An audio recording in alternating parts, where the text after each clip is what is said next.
I bought the house in late October, right when the maples lining the cul-de-sac were shedding their last red leaves, and the real estate agent kept saying things like, "You'll love it, here, very community-oriented." At the time, that sounded comforting. I had no idea it was a warning label. The neighborhood was called Briar Ridge Estates, a tidy little development tucked against a hill where winters hit hard and early. Snowstorms weren't a surprise here, they were a guarantee. That was one of the reasons I'd brought my snowplow with me. Not a cute little attachment either, but a full, heavy-duty plow mounted to my truck. I'd run a small contracting business 4 years before moving, and the plow had paid for itself 10 times over. To me, it was just another tool. To the HOA, it would become a problem and then, very quickly, a solution they felt entitled to. The first snowfall came in mid-November. 6 inches overnight, thick and wet. I woke before dawn, like I always did during storms, brewed coffee, and went out to clear my driveway. The sound of the plow scraping asphalt must have carried, because by the time I finished, a few porch lights were flicking on. I waved at a man across the street I hadn't formally met yet. He waved back, impressed. I didn't think much of it. I cleared my drive, the short private lane leading to my garage, and that was it. I didn't touch the street. The HOA handled that tour, so I assumed. Later that morning, there was a knock on my door. Standing there was a woman in a quilted coat, clipboard in hand, smile stretched just a little too tight. She introduced herself as Linda Harper, president of the Briar Ridge Estates Homeowners Association. She complimented my truck, my plow, my initiative, and then casually mentioned that several neighbors had noticed how quickly I'd cleared my driveway.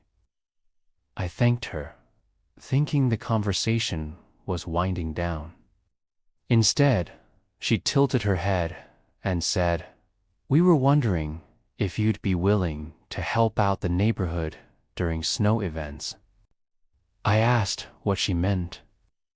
She gestured vaguely toward the street. "Just running the plow down the cul-de-sac. The connecting roads, too. It would really help everyone, and it's such a tight-knit community." I told her I already paid HOA dues and assumed snow removal was covered. Her smile thinned.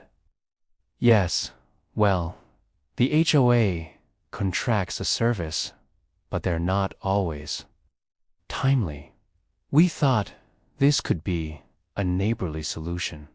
I said I'd think about it. That was my first mistake.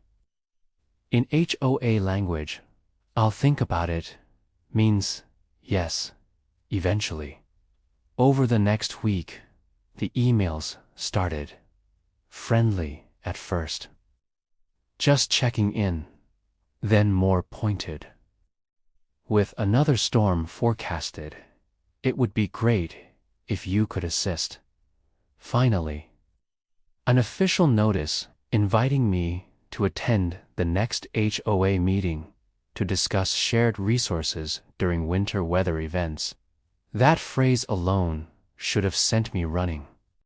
The meeting was held in Linda's living room, which felt symbolic in hindsight. About a dozen neighbors sat in folding chairs, coffee cups in hand. My truck, and by extension, my plow, was item number 3 on the agenda. Linda spoke about community cooperation, about how fortunate it was that one of us already had the equipment needed to ensure safe roads. Then she said the words that flipped a switch in my brain. "Since the plow is already here," she said, "and snow removal benefits everyone, the board feels it's reasonable for you to make it available for neighborhood use." I blinked. "Make it available? How?" She smiled.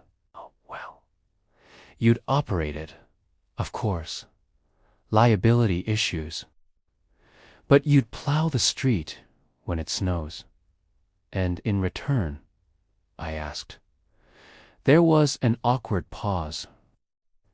"Well," she said slowly, "you'd be contributing to the community." I reminded her that I paid the same dues as everyone else, that the plow was my personal property, that fuel, maintenance, wear and tear all cost money. A man in the back muttered, "It's not like it's hard for you," another neighbor said. It was a demand, wearing a cardigan. I told them no, calmly, clearly, politely. Linda's smile vanished entirely. She warned me that the HOA had rules about nuisance equipment and commercial vehicles. I told her the truck was registered for personal use and parked in my garage. She said they'd review the bylaws. I said I looked forward to it. The next snowfall came heavier, nearly a foot overnight.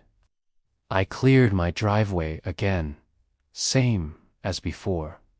I left the street untouched. By noon, the HOA's contracted plow still hadn't arrived. Cars were stuck. People were shoveling in frustration. Someone knocked on my door and asked niecely I could just do a quick pass. I told him I couldn't plow HOA property without permission from the HOA. He sighed and walked away. That afternoon, I received a notice of violation. Failure to cooperate with community safety efforts. I laughed out loud when I read it. That night, I did some math. Fuel costs per hour were on the blade. The next morning, I emailed Linda and the board. I told them I'd be happy to plow the neighborhood as a private service. I attached a rate sheet. Per pass, per storm, discounts for prepaid bundles, totally optional. The response was immediate and furious.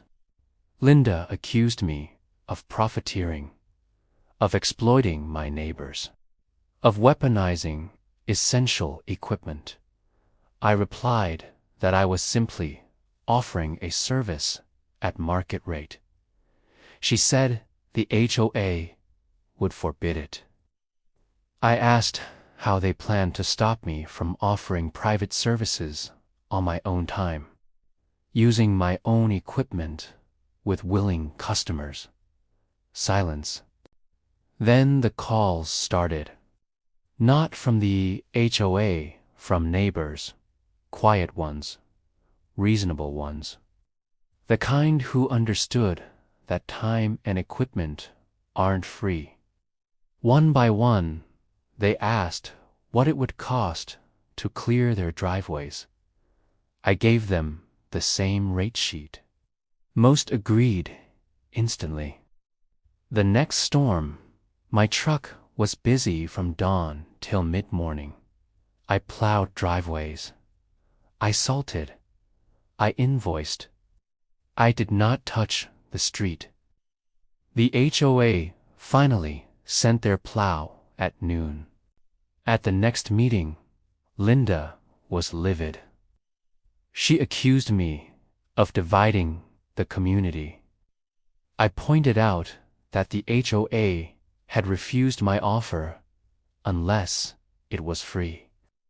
That neighbors were allowed to hire private contractors. That I just happened to live next door. She tried to fine me. I appealed.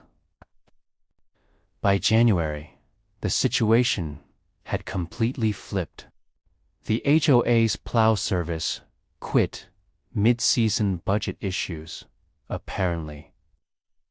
Linda asked if I'd reconsider my rates as a courtesy. I told her my rates were going up due to increased demand.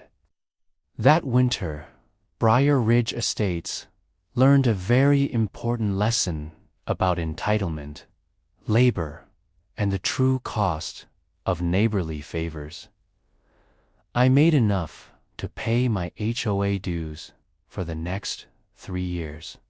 And every time it snowed, as I fired up my truck and watched the flakes fall, I smiled, warm, comfortable, and very, very clear on where my driveway ended and the HOA's responsibility began.